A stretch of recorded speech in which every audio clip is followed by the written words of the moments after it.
সকালবেলা জামাইরে বাজারে পাঠাইছি নাস্তা আনতে।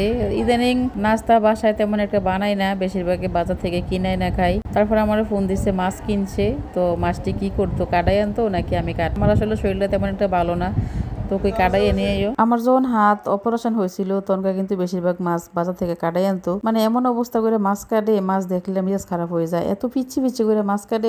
মাছটি দেখে আমার এত রাগ উঠছিল, ভাবছিলাম জানলা দিয়ে ফালাই দিই। তারপরে জানলা দিয়ে না ফালাই জামাই লোকে কতক্ষণ মানে কথা কাটাকাটি করলাম, এত পিচ্ছি পিচ্ছি করে মাছ কি লেগে কেটে আনলো। তারপরে কইতেছে আসলে আমি মাছ কাটার সময় আসিলাম না, এই কারণে আসলে মাছটি ছোট ছোট হয়ে গেছে। পিচ্ছি পিচ্ছি মাছের টুকরা দেখলেই কিন্তু আমার মেজাজ খারাপ হয়ে যায়। আসলে আমি তো ছোট ছোট করে মাছ কাটি না, কারণ মাছটা ভাজতে গেলে কিন্তু মাছটা ভাঙে যায়। তারপরে মাথাটা ভালো করে পরিষ্কার করে দেন না, মাথা পরিষ্কার করতে গেলে কিন্তু আমি আবার দাও ছুরি নিতে হয়, আমার হাতও বড়াইতে হয়। তো যেহেতু শোল মাছটি আস্তে আনছে, ওই মাছটিও আস্তে আনলে পারতো। শোল মাছ কাটতে হইব যেহেতু, তো একসাথে সবই মাছ আমি কাটতে পারতাম। আর মাছটা তো ছোট ছোট হইতো না, আর ঘরে চিল্লিও হইতো না, চিল্লিও করতে হইলো, পরে আবার মাছও কাটতে হইলো। তো দেখেন মাথাটি আমি আবার পরিষ্কার করে নিছি। তারপরে হলো লেজটা রাখছে বড়, টুকরা করছে ছোট ছোট। তো সব মিলেই কিন্তু আসলে মোটামুটি ঝগড়া হয়ে গেছিল। তো কি আর করবো, তারপরে মাছটি অনেকক্ষণ ভিজাই রাখছিলাম, ভিজাই রেখে তারপরে মাছটি বাস করে নিলাম। তারপরে শোল মাছ কাটলাম, শোল মাছের লেজ দিয়ে ভর্তা করলাম।